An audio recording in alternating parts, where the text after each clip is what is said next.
Earlier this year, the banks were insisting that their cash dispensers, or hole-in-the-wall machines, were infallible.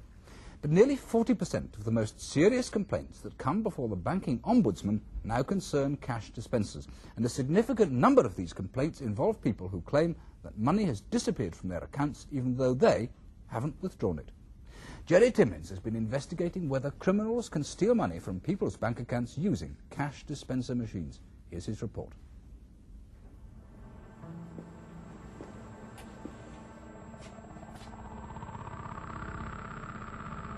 The spectre haunting British banks is that their cash machines may not be secure. A growing number of people are claiming that even though they've never recorded their personal identification number and never mislaid their card, someone was able to take money from their account. I am living proof that there are phantom withdrawals. I've lost £700 from my bank account, and I see it as this bank's responsibility to reimburse me as quickly as possible. The banks insist that cash machines only work when the correct card and PIN number are used together. Are you satisfied that the system is truly secure? I'm totally satisfied it's secure, yes.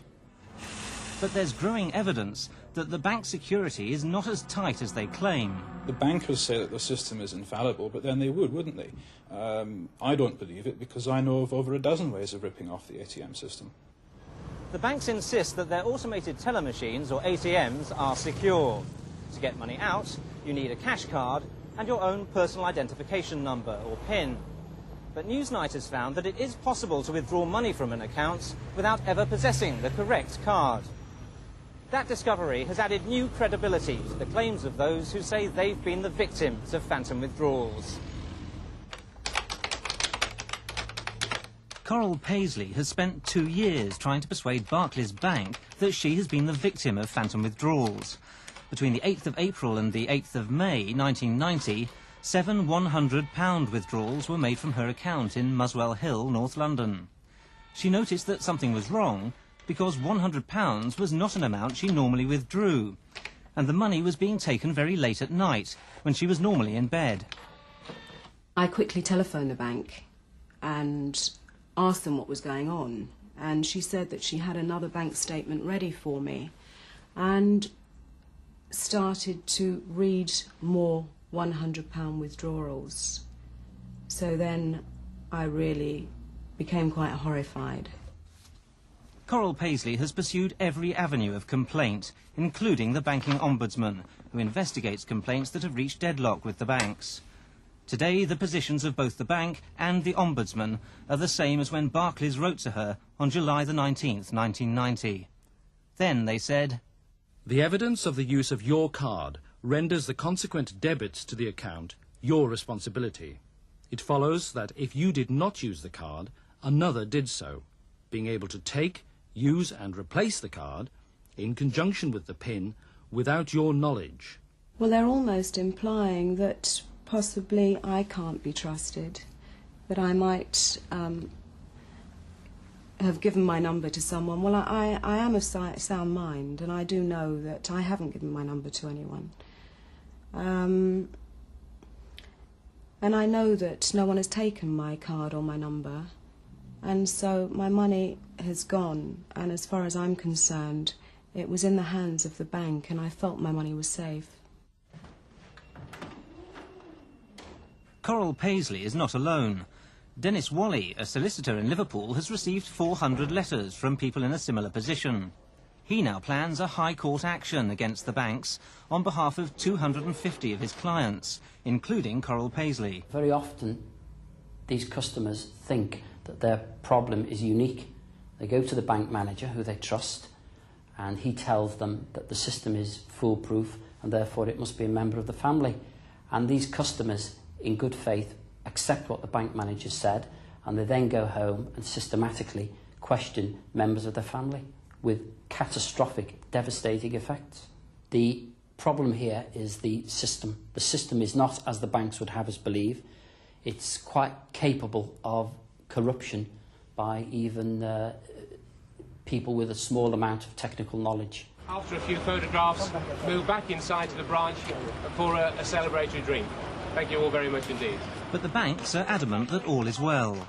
Last week, Barclays confidently celebrated the 25th anniversary of their first cash dispenser.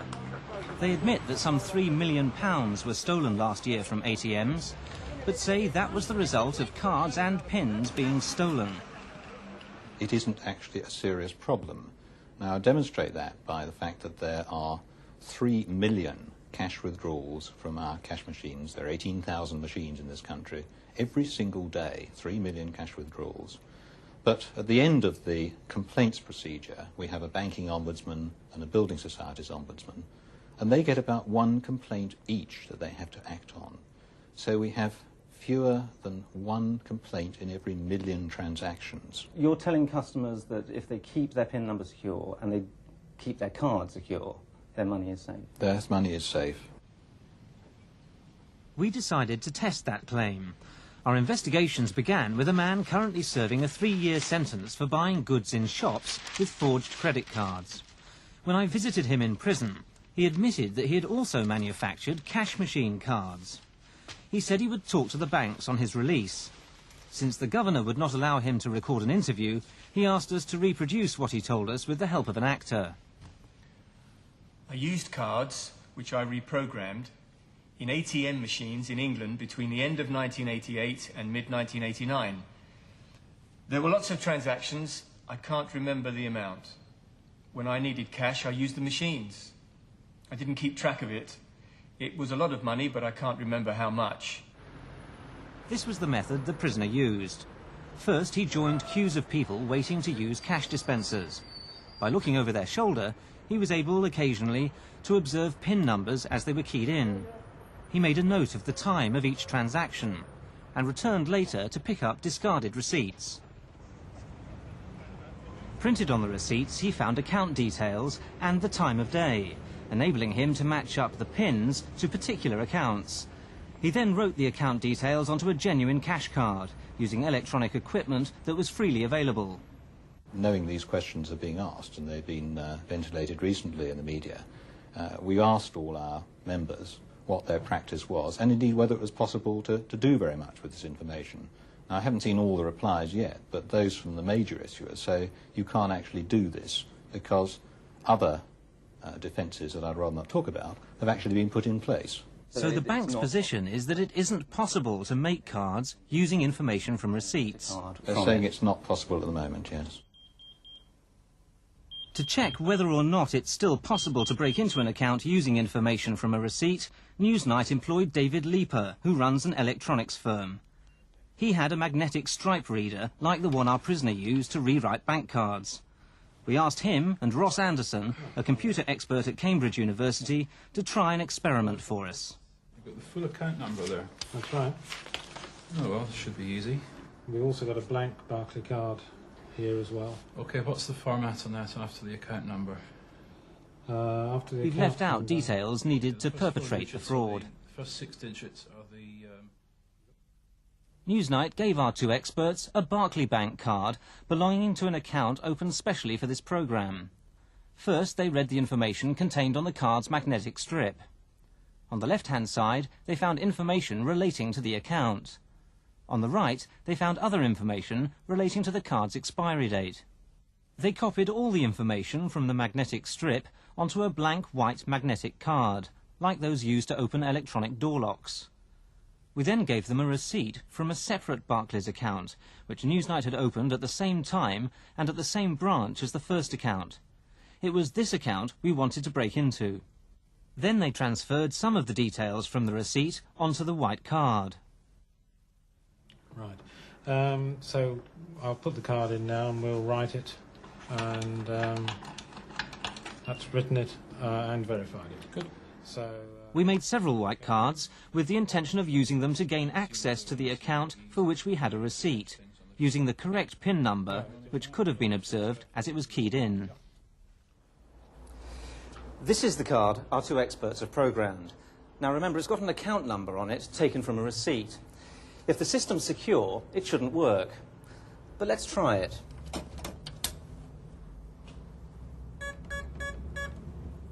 I've just keyed in my PIN number, and it's asking me, do I want cash?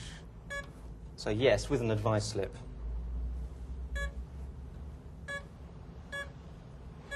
I've just asked it to give me £10.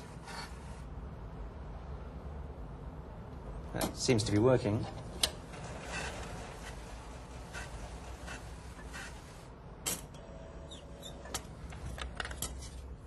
I've just got £10 from an account I shouldn't have access to. For the purposes of this film, Newsnight opened 2 bank accounts with Barclays Bank. And in fact, this is the card from one of the accounts. And what we did was... there was an element of trial and error in the method we used. So Newsnight cannot claim to be able to withdraw money from any Barclays account. But I put it to Richard Tyson-Davis, a spokesperson for the banks, that what we had done was indeed a phantom withdrawal. Well, you'd have to address that one to Barclays, but say, my information was that they weren't able to do it nowadays. Is it a new account? It is a new account, It is a new account. Open specially for I think you'd have to address that question to them. This does go to the heart of the bank's defence, though, on phantom withdrawals, doesn't it? It's a defence purely on the basis of the numbers of fraudulent transactions.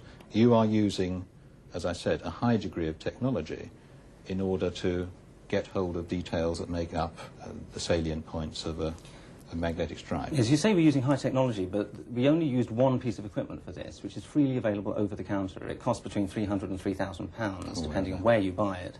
And it's actually very low-tech. I mean, we've talked to a computer expert who's not dealt with the banks before, but was amazed at the fact that you use such low technology on the cards. Indeed, yes. Such things as I think every criminal is aware are available. We have no evidence of the problem, and this is a problem, becoming widespread. In the course of making the film, we've experimented a bit with these white cards, and I myself have lost 2 cards that have been swallowed by Barclays machines, one in Cambridge and one in London. And the alarming thing about that is that it would suggest that you can experiment with these cards and not be caught, because the cards that I lost had my account information on and my fingerprints on the card. Yes. But the bank has not approached me to say that somebody has been tampering with my account. Was this quite recently? It was within the last fortnight. It could be that, quite fortuitously, your experimentations have come at the same time as we've been pursuing other white plastic problems, and it may be that it has got lost in that. When you're saying... You may have a knock on the door very soon. But are you saying that, by saying that, you're saying I'm not the only person who's doing this kind of thing? Not at all. In the other cases, the banks are fully aware of who has been caught when the accounts are looked at. Yes, but nobody has been convicted of perpetrating the kind of fraud that I've described to you.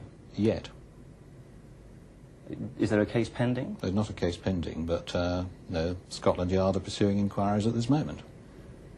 So the banks have been aware that this has been going on, and yet they've been sending out letters like this one to Coral Paisley saying it is not possible to take money without being in possession of the card. What we're talking about is that the incidents you suggest have been taking place over the last 2, 3, 4 weeks.